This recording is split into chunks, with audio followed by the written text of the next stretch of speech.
Bakery है अंदर इन्होंने लॉन वगैरह बने हुए ने ते तानू इस साइड मस्जिद है। यहाँ से आपकी सुभान अल्लाह मस्जिद लेफ्ट साइड से आपका हाई कोर्ट और सेशन कोर्ट स्टार्ट हो जाएगा। ये हाई कोर्ट है जी, सेशन हाई कोर्ट और सेशन कोर्ट देख लो जी। यहाँ से जजेस की एंट्री है, फ्रंट से पब्लिक के लिए एंट्री है। अच्छा यहाँ से जजेस के लिए एंट्री है। इतो जजेस अंदर जाते ने कोर्ट की बिल्डिंग पर पीछे दिखाई है तो जज इतों इन और आउट होंगे ने सिक्योरिटी की वजह के नाल उन्हां दा रूट अलग है। लो जी असी चलते जा रहे हैं बॉम्बे बेकरी तो अगे निकल आए, अगे कोर्ट की बिल्डिंग आ गई है। ये सारी कोर्ट बिल्डिंग ही चल रही है, सारी जी चल रही है ना। ये भी सेशन कोर्ट स्टार्ट हो गया। सेशन कोर्ट स्टार्ट हो गया वे। और ये क्या चीज़ है, हॉर्सेस बने हुए हैं। ये भी किसी सिंधी एमपीए का एमएनए का है। अच्छा किसी का घर है। अच्छा बासर बंदे का बासर अफराद। लो जी ए सेशन कोर्ट है। ये सेशन कोर्ट तुम दिखा रही है। अकाउंट ऑफिस भी आपका इधर ही है। District account office. ये सारे बाहर जिस तरह से हमारे कोर्टों के बाहर बैठे होते हैं, कोर्टां दे बाहर जिवें लोग बैठे होंदे ने। निकाहनामा लेना है आपको, कोई निकाहनामा लेना है। ए देखो जी बाहर बैठे कोटा तो बाहर ये आपके सामने राहत सैनमा की गली है। राहत सैनमा आज भी आबाद है। और राहत सैनमा भी आज नज़र आ गया बड़े अरसे बाद। जब मैं वहीद मुराद दी फिल्मां देखनी होंदी सा। ये सामने क्या है, national bank of Pakistan Fatima Jinnah branch. National bank of Pakistan Fatima Jinnah branch. सामने जाते जा रहे हैं। ये भी कोर्ट की ही बिल्डिंग चल रही है। जो बिलो सानू नज़र आ रही है सारी कोर्ट की बिल्डिंग है। दीवार के ऊपर उन्होंने शीट्स लगा के थोड़ा ऊंचा कर। सर्विस हैदराबाद चल हाँ रही है। Peoples bus service Hyderabad. लो भी इसी नाल पीपल्स बस भी इसी कैच कर लिया भी।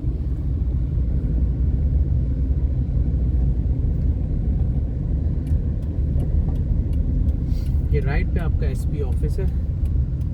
इधर ये वाला ये अच्छा ये सामने एसपी ऑफिस तानू नजर आ रहा भी। मैनू तो सच्ची गल पता ही नहीं है इतना ज्यादा ऐसा खास चीज़ां पता सी, लेकिन एसपी ऑफिस मैनू एसर ने दसिया भी। Office of assistant commissioner city. चलो भाई ये आपका सेशन कोर्ट है जो जिसकी हमने बैक साइड दिखाई थी। हाँ सेशन कोर्ट दा फ्रंट है। फ्रंट है। चलो भी ऐसा दस रहे फ्रंट है कोर्ट दी फ्रंट साइड है। पीछे से बैक साइड पहले तुहानू दिखाई सी। ये हमारी मशहूर चिक्के बनती हैं यहाँ पे। इत्थे देखो चिक्कां बनदियां ने, बड़ा मशहूर एरिया वे और कितनी खूबसूरत चिक्कां पे बनाते ने। और ये जेडे शीशे दे काम वाली चीज़ां तुहानू नजर आणगियां, बहुत ही प्यारा। 10 क्लब है इसके बैक साइड पे।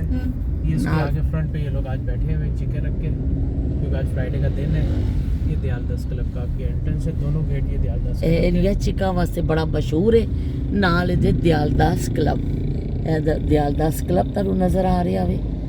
ये आगे प्रेस क्लब है और रेडियो पाकिस्तान है, लेकिन कोई धरना चल रहा है जिसकी वजह से रोड धरना चल रहा है। जी, जिसकी वजह से अच्छा। रोड बंद किया हुआ है। ओहो धरना किसका चल रहा है?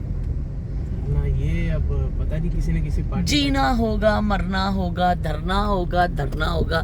लो भी कोई धरना चलता भी ऐसी तानू हैदराबाद रेडियो पाकिस्तान की बिल्डिंग नहीं दिखा पा रहे हैं। रेडियो पाकिस्तान की रेड वाली बिल्डिंग है इस साइड ते भी रेडियो पाकिस्तान, पर अभी कैसे उस रोड ते नहीं जा पा रहे हैं क्योंकि धरना चल रहा है। अगे लोग झंडे शंडे लैके खड़े ने और बड़े लबैक वालियां दा भी कोई धरना या किहदा धरना भी ले जाने भी किहदा धरना भी। ये मुल्क धरनियां दी जद विच ते चलो भी इत्थों असी फिर एक दफा यू टर्न ते फिर तुसी देख लवो चिकां। ये रेडियो पाकिस्तान की बिल्डिंग है सारी। ए रेडियो पाकिस्तान दी नाल बिल्डिंग चल रही पुरानी है, वाली। नाल तुहानू चिकां नजर आ रही ने ते रेडियो पाकिस्तान।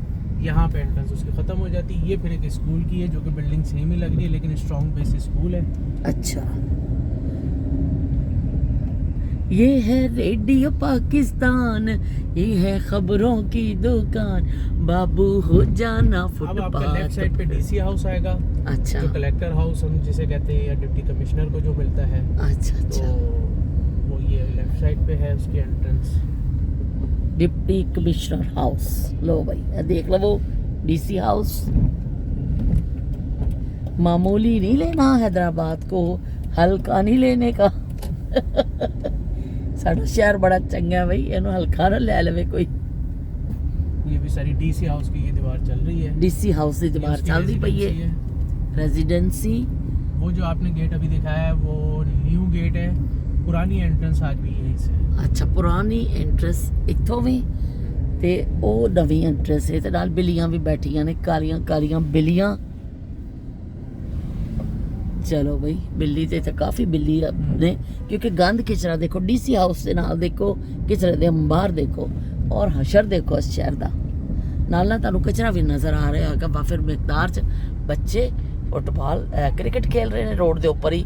ਅਸਬੇ ਮਾਮੂਲ ਬੱਚਿਆਂ ਨੂੰ ਗਰਾਊਂਡ ਦਸਤਿਆਬ ਨਹੀਂ ਨੇ ਤੇ ਰੋਡ ਦੇ ਉੱਪਰ ਹੀ ਬੱਚੇ ਖੇਲਦੇ ਨੇ। ਬੜਾ ਰਿਸਕ ਹੁੰਦਾ ਉਹਨਾਂ ਦੀ ਜਾਨ ਨੂੰ ਵੀ, ਪਰ ਇਹ ਵੇਖ ਕੇ ਸ਼ੌਕ ਦਾ ਕੋਈ ਮੁੱਲ ਨਹੀਂ।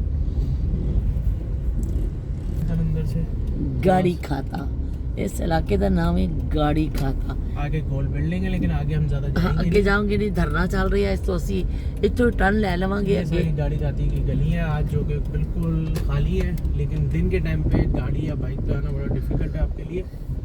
ਇਸ ਦਿਨ ਦੇ ਟਾਈਮ ਤੇ ਤਾਂ ਤੁਸੀਂ ਪੈਦਲ ਵੀ ਗੁਜ਼ਰਨਾ ਮੁਸ਼ਕਲ ਹੈ, ਮਤਲਬ ਆਮ ਰੂਟੀਨ 'ਚ ਜਿਹੜੇ ਜੁੰਮੇ ਤੋਂ ਇਲਾਵਾ ਜਿਹੜੇ ਵਰਕਿੰਗ ਡੇਜ਼ ਨੇ ਨਾ ਉਹਦੇ ਵਿੱਚ ਪੈਦਲ ਚੱਲਣਾ ਇੱਥੇ ਮੁਸ਼ਕਲ ਹੈ। ਗਾੜੀ ਤੇ ਖੈਰ ਦੂਰ ਦੀ ਗੱਲ ਹੈ, ਪਰ ਅੱਜ ਜੁੰਮਾ ਜਿਹੜਾ ਵੇ ਉਹਦੇ ਇਸੇ ਲਈ ਅਸੀਂ ਇਹ ਕੀਤਾ ਕਿ ਚਲੋ ਸਾਨੂੰ ਦੁਕਾਨਾਂ ਖੁੱਲੀਆਂ ਨਜ਼ਰ ਨਹੀਂ ਆਉਣਗੀਆਂ ਪਰ ਅਸੀਂ ਸਾਰਾ ਏਰੀਆ ਕਵਰ ਕਰ ਲਵਾਂਗੇ। ਇਹ ਜੇ गाड़ियां ਦੇ ਪਾਰਟਸ ਮਿਲਦੇ ਨੇ है ना, गाड़ियों के पार्ट्स, वर्कशॉप्स गाड़ियों के पार्ट्स, मॉडिफिकेशन, हर चीज़ आपको ओरिजिनल काबली हर किस्म की चीज़ आपको यहाँ पे मिलेगी। तो यहाँ से जो है ये आपका बिल्कुल गाड़ी के सारे पार्ट्स और गाड़ियों के ऑटोमोबाइल जो है आपका एरिया शुरू हो गया है। इसमें आपके ऑयल्स भी आ देखो जाते हैं। ਤੁਹਾਨੂੰ ਗੰਦ ਤੁਹਾਨੂੰ ਹਰ ਜਗ੍ਹਾ ਨਜ਼ਰ ਆਏਗਾ, ਚਾਹੇ ਡੀਸੀ ਹਾਊਸ ਹੈ, ਚਾਹੇ ਕੋਈ ਵੀ ਹਾਊਸ ਹੈ, ਕੋਈ ਵੀ ਰੋਡ ਹੈ, ਕੋਈ ਵੀ। ਬੜਾ ਅਫਸੋਸ ਲੱਗਦਾ ਵੇ ਇਹ ਦੇਖਦੇ ਹੋਏ ਕਿ ਇੰਨਾ ਅੱਛਾ ਸ਼ਹਿਰ, ਮਸ਼ਹੂਰ ਸਿਟੀ ਔਰ ਉਹਦਾ ਹਸ਼ਰ ਦੇਖੋ ਤੁਸੀਂ। ਇਹ ਅਸੀਂ ਹੁਣ ਜਾ ਰਹੇ हैं, सामने रेशम बाजार आ जाएगा ना। ये सामने रेशम बाजार है बिल्कुल, जहाँ पे आदिल का बोर्ड लिखा हुआ है। हाँ। अभी बंद है लेकिन वहाँ से रेशम बाजार आपको ਇਹ ਸਾਹਮਣੇ ਜੋ ਬੋਰਡ ਤੁਹਾਨੂੰ ਨਜ਼ਰ ਆ ਰਿਹਾ ਵੀ ਮੈਂ ਤੁਹਾਨੂੰ ਦਿਖਾ ਦੇਣੀ ਹੈ ਥੋੜਾ ਜਿਹਾ ਜ਼ੂਮ ਕਰਕੇ। ਇਹ ਜਿਹੜਾ ਬੋਰਡ ਤੁਹਾਨੂੰ ਨਜ਼ਰ ਆ ਰਿਹਾ ਇਹ ਰੋਡ ਉੱਪਰ ਜਾਂਦੀ ਹੈ। ਇਹ ਮਸ਼ਹੂਰ ਰੇਸ਼ਮ ਬਾਜ਼ਾਰ हैदराबाद ਦਾ ਬਹੁਤ ਬੜਾ ਬਾਜ਼ਾਰ। ਇੱਥੋਂ ਜਿਹੜਾ ਉੱਪਰ ਚੜਾਈ ਚੜ੍ਹਨੇ ਆ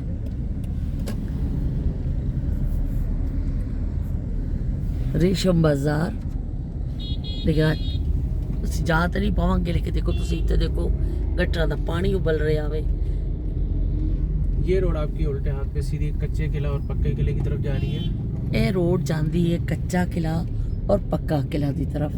ਇਹ ਜਿਹੜੀ ਅਗਰ ਰੋਡ ਦੀ ਹਾਲਤ ਠੀਕ ਹੁੰਦੀ ਤਾਂ ਅਸੀਂ ਉਸ ਤਰਫ ਵੀ ਵਿਜ਼ਿਟ ਕਰਦੇ, ਪਰ ਰੋਡਸ ਬਹੁਤ ਜ਼ਿਆਦਾ ਖਰਾਬ ਨੇ, ਇਸ ਤੋਂ ਅਸੀਂ ਉਸ ਤਰਫ ਨਹੀਂ ਜਾ ਰਹੇ ਹਾਂ। ये आपका एरिया आ गया मौला अली कदम जिसे हम कहते हैं। ਮੌਲਾ ਅਲੀ ਕਦਮ ਦਾ ਇਲਾਕਾ ਆ ਗਿਆ ਵੇ। ਇੱਥੇ ਜਿਹੜੇ ਨੇ गाड़ियों के सारे काबली इंपोर्टेड सारे आपको यूज के अंदर पार्ट्स मिलेंगे, न्यू नहीं लेकिन काबली जो लोग समझते हैं कि गाड़ी से निकली हुई चीज के जो पार्ट्स होते हैं जापानी गाड़ियों के, वो आपको सारे पार्ट्स यहाँ पे मिलेंगे। सही सही। मौला अली कदम इसको इस वजह से कहते हैं क्योंकि शियों की यहाँ पे जो है दरगाह काफी बड़ी, 9-10 मुहर्रम को ये रोड कहाँ पे है मौला अली कदम ये किधर? उल्टे हाथ पे आपका ये अच्छा आ रहा उल्टे तो इधर भी तो कुछ बना हुआ है, देखो इन्होंने कुछ बनाया हुआ है। है। वो सामने आपको कच्चे किले की दीवार दिख रही है। ये देखो मौला अली कदम ਦੇ ਸਾਹਮਣੇ ਅਸੀਂ ਗੁਜ਼ਰ ਰਹੇ हैं। ਇਹ ਵੀ ਕੁਛ ਇਹਨਾਂ ਨੇ ਕੁਛ ਆਪਣੇ बनाए हुए ने कुछ निशान या कुछ, और ये इस तरफ है वे मौला अली कदम। ठहरो मैं इसको थोड़ा छोटा कर। लो जी मौला अली कदम, ਇਹ ਰਸਤਾ ਵੇ ਮੌਲਾ ਅਲੀ ਕਦਮ ਦਾ। ਇੱਥੇ ਸ਼ੀਆ ਹਜ਼ਰਾਤ ਜਿਹੜੇ ਨੇ ਜਾਂਦੇ ਨੇ ਔਰ ਬਹੁਤ ਬੜਾ ਹਜ਼ਰਤ ਅਲੀ ਦੇ ਕਦਮਾਂ ਦਾ ਨਿਸ਼ਾਨ ਹੈ ਸ਼ਾਇਦ, जी ਹੈ ਨਾ। ਮੌਲਾ ਅਲੀ ਕਦਮ ਕਹਿੰਦੇ ਨੇ ਔਰ ਹਜ਼ਰਤ ਅਲੀ ਦੇ ਕਦਮਾਂ ਦਾ सामने आप ਨਿਸ਼ਾਨ घोड़ा भी ਹੈ। दिखा सकती हैं। ਅਸਲ ਜਨਾ ਇਹਨਾਂ ਦਾ ਜਿਹੜਾ ਘੋੜਾ ਹੁੰਦਾ ਵੇ ਇਹ ਵੀ ਖੜਾ ਵੇ। ਇੱਥੇ ਤੁਹਾਨੂੰ ਘੋੜਾ ਵੀ ਦਿਖਾ ਦਿੰਦੀ ਆ। ਇਹ ਲੋ ਜੀ ਘੋੜਾ ਵੀ ਇੱਥੇ ਖੜਾ ਵੇ। ਤੇ ਇਹ ਜਿਹੜਾ ਵੇ ਸ਼ੀਆ ਹਜ਼ਰਾਤ ਦਾ ਬੜਾ ਖਾਸ ਇਲਾਕਾ ਵੇ। ਇੱਥੇ ਆਉਂਦੇ ਨੇ ਔਰ ਬੰਤਾ ਮੁਰਾਦਾਂ ਔਰ ਦੇਖੋ ਮੁxtਲਿਫ ਚੀਜ਼ਾਂ ਤੁਹਾਨੂੰ ਨਜ਼ਰ ਆ ਰਹੀਆਂ ਨੇ। ਚੜਾਵੇ ਚੜਾਣੇ ਔਰ ਜਿਹੜਾ ਮੁxtਲਿਫ ਤਸਬੀਹਾਂ ਔਰ ਚੀਜ਼ਾਂ ਇੱਥੇ ਬੜਾ ਰਸ਼ ਹੈ। ਦੇਖੋ ਬਾਬੇ हैदर, ये इसको अंजुमन इमामिया सिंध। मुहर्रम के महीनों में लोग जो आते हैं उनको रुकने की जगह ऊपर बनी हुई है। ये पूरी बिल्डिंग जो है आगे तक ਅੱਛਾ ਅੱਛਾ। उनकी रिहाइश गाह है। ਮੁਹर्रम ਦੇ ਦਿਨਾਂ 'ਚ ਜਿਹੜੇ ਲੋਕ ਆਉਂਦੇ ਨੇ ਦੂਰੋਂ ਉਹਨਾਂ ਦੇ ਠਹਿਰਨ ਵਾਸਤੇ ਵੀ ਇਹ ਬਣੀ ये ਹੋਈ घोड़ा ਹੈ। भी देख सकते हैं डांस करता हुआ किस तरह से। ये इस टाइम पे आज जुम्मे का दिन है। ਘੋੜੇ ਤੁਹਾਨੂੰ ਨਜ਼ਰ ਆਣਗੇ ਕਿ ਮੌਲਾ ਅਲੀ ਦੀ ਕਦਮ ਹੈ ਤੇ ਜ਼ੁਲਜਲਾ ਘੋੜਾ ਬਣਾਉਂਦੇ ਨੇ ਆਪਣਾ ਤੇ ਨਾਲ ਜਿਹੜਾ ਵੀ ਇਹਨਾਂ ਦੇ ਦੇਖੋ ਚੀਜ਼ਾਂ ਜਿਹੜੀਆਂ ਇਹਨਾਂ ਦੇ ਜਾਂ ਹੁਸੈਨ ਜਾਂ ਹਸਨ ਜਾਂ ਹੁਸੈਨ ਜਾਂ ਫਾਤਮਾ ਉਹਨਾਂ ਚੀਜ਼ਾਂ ਤੇ ਲਿਖਿਆ ਹੋਇਆ ਵੇ ਔਰ ਉਹ ਕੀ ਕਹਿੰਦੇ ਨੇ ਉਹ ਸਾਹਮਣੇ ਤੁਹਾਨੂੰ ਕੱਚਾ ਕਿਲਾ ਦੀ ਨਜ਼ਰ ਆ ਰਹੀ ਹੈ ਪੱਕਾ ਕਿਲਾ ਤੇ ਕੱਚਾ ਕਿਲਾ ਦੋਨੋਂ ਕਿਲੇ ਨਾਲ ਨਾਲ ਨੇ ਇੱਕ ਸਾਈਡ ਤੋਂ ਕੱਚਾ ਵੇ ਔਰ ਖਾਸੇ ਬੜੇ ਏਰੀਆ ਤੇ ਵੇ ਤੇ ਚਲੋ ਜੀ ਇੱਕ ਦਫਾ ਅਸੀਂ ਫਿਰ ਯੂ ਟਰਨ ਲੈ ਲਿਆ ਵੇ जाना है ना ਹਾਂ ਮੁੰਡਾ ਸ਼ਹਿਰ ਲਾਹੌਰ ਦਾ ਮੇਰੇ ਦਿਲ ਤੇ ਤੀਰ ਚਲਾਵੇ ਓਏ ਮੁੰਡਾ ਸ਼ਹਿਰ ਦੁਬਈ ਦਾ ਸਾਡੇ ਦਿਲ ਤੇ ਤੀਰ ਚਲਾਵੇ ਐਸਾ ਗਾੜੀ ਚਲਾ ਰਿਹਾ ਵੇ ਔਰ ਮਜ਼ੇ ਨਾਲ ਮੈਂ ਬੈਠੀ ਹਾਂ ਪਰ ਬਹੁਤ ਵੱਡੀ ਅਸੀਂ ਇੱਕ ਗਲਤੀ ਕਰ ਲਈ ਹੈ ਦੋਨਾਂ ਨੇ ਕਿ ਅਸੀਂ ਸ਼ਹਿਰੋਂ ਘੁੰਮਦੇ ਆਏ ਹਾਂ ਮੈਂ ਆਪਣੀ ਫਰੈਂਡ ਦੇ ਘਰ ਜਾਣਾ ਵੀ ਮੈਂ ਸੋਚਿਆ ਸੀ ਕਿ ਮਿਠਾਈ ਲੈ ਲਵਾਂਗੇ ਅਸੀਂ ਘਰ ਜਾਣਾ ਕਿਸੇ ਦੇ ਘਰ ਜਾਓ ਇਸ ਅੱਛਾ ਨਹੀਂ ਲੱਗਦਾ ਕਿ ਖਾਲੀ ਹੱਥ ਜਾਓ ਤੁਸੀਂ ਤੇ ਅਸੀਂ ਸੋਚਿਆ ਸੀ ਕਿ ਮਿਠਾਈ ਲੈ ਲਵਾਂਗੇ ਪਰ ਅਸੀਂ ਵੀਡੀਓ ਬਣਾਉਣ ਵਿੱਚ ਇੰਨੇ ਮਗਨ ਹੋ ਗਏ ਕਿ ਉਹ ਯਾਦ ਹੀ ਨਹੀਂ ਰਿਹਾ ਉਹ ਏਰੀਆ ਗੁਜ਼ਰ ਗਿਆ ਹੁਣ ਦੁਬਾਰਾ ਜਾ ਨਹੀਂ ਸਕਦੇ ਹੁਣ ਜਾ ਕੇ ਉਹਨਾਂ ਕੋਲੋਂ ਮਾਜ਼ਰਤ ਕਰ ਲਵਾਂਗੇ ਅਸੀਂ ਕਿ ਭਈ ਅਸੀਂ ਮਿਠਾਈ ਭੁੱਲ ਕੇ ਆ ਗਏ ਹੁਣ ਸਾਡੀ ਮਾਜ਼ਰਤ ਉਹ ਕਬੂਲ ਕਰਦੀ ਹੈ ਕਿ ਨਹੀਂ ਕਰਦੀ ਸਾਨੂੰ ਨਹੀਂ ਪਤਾ ਮੇਰੇ ਲਈ ਇਹ ਕਿਹੜਾ ਏਰੀਆ ਵੇ ये स्टेशन रोड को जो स्टेशन रोड इस तरफ जा रहे हैं स्टेशन इस तरफ हैदराबाद हम जा रहे हैं टुवर्ड्स पुरानी सब्जी मंडी जो कि खत्म हो चुकी है ਅਸੀਂ ਚੜ੍ਹੇ ਹਾਂ ਪੁਲ ਦੇ ਉੱਪਰ ਫਿਰ ਚੜ ਰਹੇ ਹਾਂ ਪੁਰਾਣੀ ਸਬਜ਼ੀ ਮੰਡੀ ਤੇ ਹੁੰਦੀ ਸੀ ਹੁਣ ਸਬਜ਼ੀ ਮੰਡੀ ਹੈਦਰਾਬਾਦ ਤੋਂ ਬਾਹਰ ਸ਼ਿਫਟ ਹੋ ਗਈ ਉਹ ਮੈਂ ਨਹੀਂ ਦੇਖੀ ਮੈਂ ਪੁਰਾਣੀ ਵੀ ਨਹੀਂ ਦੇਖੀ ਸੀ ਮੈਂ ਬਾਹਰੋਂ ਕਦੀ ਜਾਂਦੇ ऐसा देखी सी अंदरों पूरी कदी मैं वो भी नहीं देखी सी लेकिन इतना पता है कि इस जगह पे होती सी लेकिन आपने नहीं देखी आप अपने देखने वालों को दिखाते हैं ये पुरानी सब्जी मंडी हाँ ये पुरानी सब्जी मंडी है तुहानू दिखाने हैं लोग ये देख लो पुरानी सब्जी मंडी वाला एरिया इत्थे भी पुल है इत्थों हैदराबाद दे बाहर जाने ਲਈ ਬੱਸਾਂ ਖੜੀਆਂ ਹੁੰਦੀਆਂ ਨੇ ਜਿਹੜੇ ਲੋਕ ਜਾਂਦੇ ਨੇ ਬਾਹਰ ਤੋਂ ਆਉਂਦੇ ਨੇ ਦੂਸਰੇ ਸ਼ਹਿਰਾਂ ਵਿੱਚ ਏਰੀਆ 'ਚ ਬੈਠ